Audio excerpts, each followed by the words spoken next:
Sabe, sempre que se fala em software de design técnico, tal CAD, a mente viaja logo para o mesmo sítio. Programas monstruosos, com licenças que custam o PIB de um país pequeno e que basicamente exigem um supercomputador para não se arrastarem. É a norma, parece. É a norma, mas a pilha de fontes que temos à nossa frente hoje fala de algo que é quase um ato de rebelião contra essa norma. Chama-se ZCAD. Uhum. E a proposta é radicalmente diferente. Uma ferramenta CAD open source que promete ser leve, rápida e, pelo que li, surpreendentemente competente. Uma promessa e tanto. Uma promessa e tanto. A nossa missão aqui é desmontar esta ideia. O que é que faz deste projeto algo mais do que apenas mais um programa gratuito? Certo. Para quem é que isto foi pensado? E, talvez mais importante, o que é que a sua filosofia nos diz sobre para onde o software pode, ou talvez deva, estar a ir? Vamos a isso. O ponto de partida que me saltou logo à vista foi um detalhe técnico que, à primeira vista, parece saído de outra era. Deixa-me adivinhar. O Lazarus e o Free Pascal. Exatamente.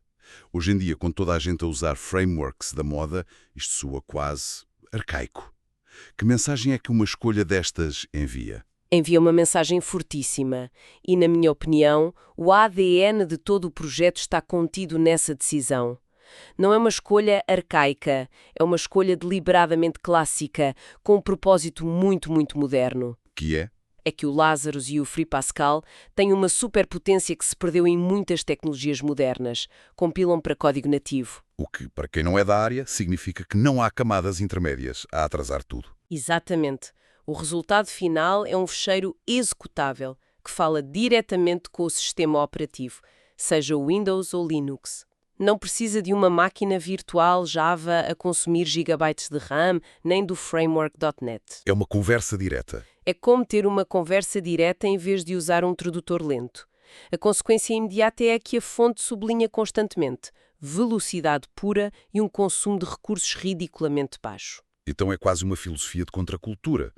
Enquanto toda a indústria estava a construir carros cada vez mais luxuosos e pesados, eles decidiram construir um kart de corrida. É a analogia perfeita. E esse kart foi desenhado de raiz para correr em várias pistas. A capacidade multiplataforma que a fonte destaca. Sim, Windows, Linux. Exato, com as variantes gráficas GTK e QT. Isso não é um remendo, foi pensado assim desde o início. A abordagem é declaradamente minimalista. Eles não querem construir um canivete suíço com 150 ferramentas, das quais só usamos 3. Querem construir uma lâmina excepcionalmente afiada. Ok, a filosofia do menos é mais faz todo o sentido em termos de velocidade. Mas um programa de CAD vive e morre pela sua capacidade gráfica. E aqui encontrei outra escolha que me pareceu curiosa. As duas opções de renderização? Sim, OpenGL e GDI parecem vir de mundos completamente diferentes. E vêm é mesmo, e é uma decisão brilhante que mostra uma profunda compreensão dos utilizadores reais. O OpenGL é um motor de alta performance. Que usa a placa gráfica, basicamente. É isso. É o que usa a aceleração por hardware, que põe a placa gráfica a suar e a fazer o seu trabalho. Para desenhos complexos, com milhares de linhas, onde se faz zoom e pan constantemente, é o que garante uma experiência fluida. É a opção performance máxima. Ok, e o GVI? O GDI, ou Graphics Device Interface, é o sistema de desenho básico e universal do Windows. É mais antigo, menos potente. Mas é à prova de bala. Ao dar a opção de usar GDI, os criadores do ZCAD estão a garantir uma coisa. Este programa vai correr em qualquer máquina. Espera lá, isso é incrível. Quer dizer que eles pensaram tanto no engenheiro com uma estação de trabalho de topo, como, sei lá, no meu tio que ainda usa um portátil de 2008 para ver uns esquemas na oficina. Precisamente. Essa empatia com o utilizador é algo que raramente se vê. Permite que o utilizador escolha o seu veneno. Quer a versão Ferrari, que tira partido de todo o hardware, usa OpenGL. Certo? Precisa da versão JIPO-UM, que funciona em qualquer estrada de terra batida, por mais antiga que seja a máquina. Usa GDI, é uma concessão super pragmática que expande brutalmente o universo de utilizadores e máquinas potenciais. Tudo bem, então é rápido, leve e corre em todo lado. Mas de que serve um carro de corrida se não consegue entrar nas autoestradas que toda a gente usa? Lá está, a interoperabilidade. E isto leva-me ao ponto que, para mim, parece ser o coração de tudo. O suporte para o formato DXF. A fonte não diz apenas que suporta. entra num detalhe quase obsessivo. Sim, lista as entidades todas. Line, Circle, Polyline. Hatch e até fontes SHX e TTF. Por que é que este detalhe é tão importante? Porque sem isto, o Zacad seria apenas um brinquedo interessante, isolado no seu próprio mundo. O DXF é, há décadas, a língua franca do universo CAD. É a forma como programas que custam milhares de euros falam uns com os outros. Ok. O facto de a fonte detalhar o suporte a este nível mostra que os criadores não estão a brincar. Eles entendem a dor do mundo real. A dor. Sim, a dor. Lembro-me perfeitamente de, há uns anos, passar uma tarde inteira a tentar abrir um ficheiro DXF que um cliente me enviou. O desenho parecia uma salada de fruta. As fontes estavam todas erradas, as dimensões não batiam certo. Um pesadelo. Foi um pesadelo. O facto deles se preocuparem com detalhes como as fontes SHX, que são um standard antigo, mas muito usado em engenharia, mostra que quem fez isto já sentiu essa dor na pele. Eles sabem que a interoperabilidade está nos detalhes. Portanto, o que estamos a dizer é que eu posso pegar num fecheiro criado num software de topo, abri-lo no Zcad num portátil modesto, fazer uma medição ou uma pequena correção Guardá-lo? e enviá-lo de volta, com a confiança de que não destruí o trabalho de ninguém. Exatamente. É isso que leva o Zcad de um simples visualizador a uma peça que se pode integrar num fluxo de trabalho profissional. Não é para substituir o software principal, talvez, mas para o complementar. É a ferramenta que se tem à mão para resolver um problema rápido sem ter de ligar a maquinaria pesada. E isso liga-se diretamente àquela filosofia de que falávamos. A fonte reforça que o Zcad não tenta ser tudo para todos. Em vez de uma lista infindável de funcionalidades, foca-se em coisas como o Polar Tracking e o Object Snap. O essencial. Olhando para isto, parece-me que a filosofia do Zcad é quase uma rebelião contra a tendência dos últimos 20 anos de desenvolvimento de software. Em vez de adicionar mais um botão, eles focam-se em garantir que os 3 botões que já existem funcionam na perfeição. É uma rebelião silenciosa contra o que se chama software bloat ou inchaço de software. A indústria muitas vezes mede o valor de um programa pelo número de itens no menu. Pois, O resultado são aplicações que parecem o cockpit de um Airbus A380, quando o que a maioria das pessoas precisa é de um volante e 3 pedais. O Zcad vai na direção oposta. e as funcionalidades que eles escolheram para aperfeiçoar são, presumo, as mais críticas? São a espinha dorsal do desenho 2D eficiente. O Polar Tracking ajuda a desenhar em ângulos precisos sem esforço. O Object Snap permite ligar novas linhas a pontos exatos de entidades existentes. O meio de uma linha, o centro de um círculo. E exatamente o fim de um arco. Sem isto, desenhar com precisão é impossível. Ao garantir que estes mecanismos são rápidos e fiáveis, eles estão a otimizar a produtividade real, não a produtividade teórica de quem lê uma lista de funcionalidades. A mensagem é clara. A mensagem é: esta é uma ferramenta para quem quer desenhar, não para quem quer passar o dia a navegar em menus. Certo. Mas um projeto tão focado e minimalista corre o risco de parecer estagnado ou abandonado. Algo que, infelizmente, é comum no mundo open source. É um risco, sim. No entanto, a análise que temos mostra um roadmap bastante claro. Falam em implementar entidades dimensionais, um sistema de impressão e até em modularizar um motor gráfico. Parece ambicioso. Parece, e é. Mas há aqui um detalhe que me inspira muita confiança. A ideia de separar o motor gráfico. Sim? É um passo de uma maturidade técnica notável. Mostra que não estão apenas a adicionar funcionalidades à toa, estão a pensar na arquitetura a longo prazo. E o que é que isso permitiria na prática? Abre 2 portas estratégicas. Primeiro, esse motor gráfico, uma vez independente, pode ser usado por outros projetos que precisem de uma tela de desenho 2D rápida e eficiente. Ok. É uma contribuição para o ecossistema? Torna o próprio Zcad mais flexível.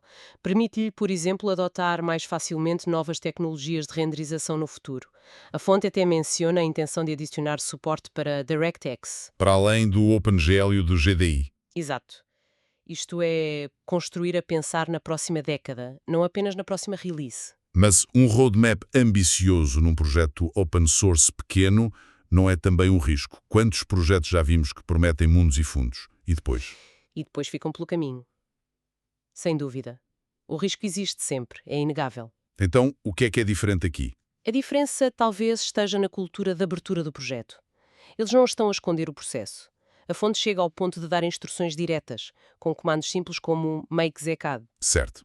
para qualquer pessoa compilar o programa a partir do código-fonte. Isso parece trivial, mas na verdade é muito significativo. É uma declaração de princípios, não é um processo misterioso reservado a um grupo de elite. Ao tornarem o processo de compilação tão transparente, estão a remover ativamente as barreiras à entrada. É um convite? É mais do que isso. Não estão apenas a dizer usem o nosso software. Estão a dizer venham construir o nosso software connosco. Não te estão a dar apenas o peixe, estão a dar-te a cana de pesca e o manual de instruções. E a menção a releases frequentes, como a versão 0.9.17.0, mostra que há um pulso, que o projeto está vivo e a evoluir. É um convite para fazer parte de uma comunidade, não para ser um cliente passivo. Ok. Então, depois de desmontarmos a tecnologia, as funcionalidades, a filosofia e o futuro do projeto, a pergunta final impõe-se. Para quem é, afinal, o zcad? Certo. Claramente não é para o grande ateliê de arquitetura que está a projetar o próximo arranha-céus em Singapura. Não, não é, e essa honestidade é uma das suas maiores forças. Com base no que analisamos, eu vejo 3 perfis do utilizador muito, muito claros. O primeiro é o óbvio, suponho. O primeiro é o óbvio: estudantes, entusiastas, o movimento maker, pessoas que precisam de uma ferramenta de desenho técnico capaz para os seus projetos, mas que não querem ou não podem investir em licenças comerciais caríssimas. Para eles, o zcad é uma porta de entrada perfeita, com custo zero. Ok. E o segundo perfil seria o profissional, que já está inserido num ecossistema mais pesado. Exatamente. O engenheiro no terreno, que precisa de abrir rapidamente um fecheiro DXF num portátil para verificar uma medida, Ou o arquiteto que quer fazer uma anotação rápida. sem ter de esperar 3 minutos que o seu programa principal carregue. Para estas tarefas de guerrilha, uma ferramenta leve e rápida, como o zcad, é ouro.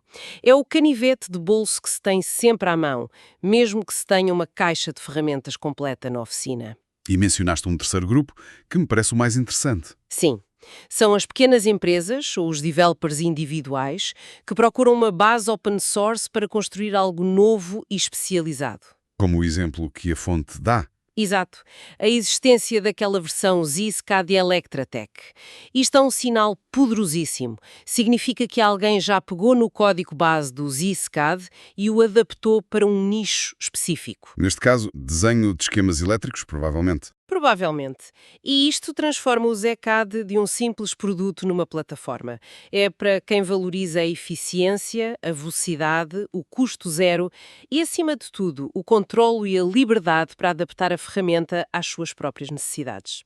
Então não é tanto um substituto para os gigantes, mas mais uma ferramenta especializada e ágil que se junta ao arsenal de um profissional. Precisamente. É a ferramenta certa para um conjunto específico de trabalhos. Para terminar, a fonte resume o zcad de uma forma que achei muito feliz. Descreve como uma excelente porta de entrada. Uma base sólida para desenhar, experimentar ou contribuir. Não se assume como o destino final, mas sim como um ponto de partida robusto. E isso deixa-nos com uma reflexão final que transcende este projeto em particular. Vivemos numa era de software dominada por modelos de subscrição, por soluções massivas baseadas na nuvem e por ecossistemas cada vez mais fechados. Que nos prendem. E projetos como o zcad vêm questionar essa ortodoxia. Eles levantam uma pergunta fundamental. O que é que define realmente uma ferramenta profissional? Será a quantidade de funcionalidades e o preço da licença? Ou será outra coisa? Ou será a sua eficiência, a sua fiabilidade e a sua capacidade de fazer uma tarefa específica de forma excepcional? E a resposta a essa pergunta pode definir o futuro do software. Exatamente. Talvez o futuro do software especializado não esteja em mais soluções monolíticas que tentam servir para tudo e para todos. Talvez esteja numa constelação de ferramentas mais pequenas, mais rápidas, abertas e interoperáveis.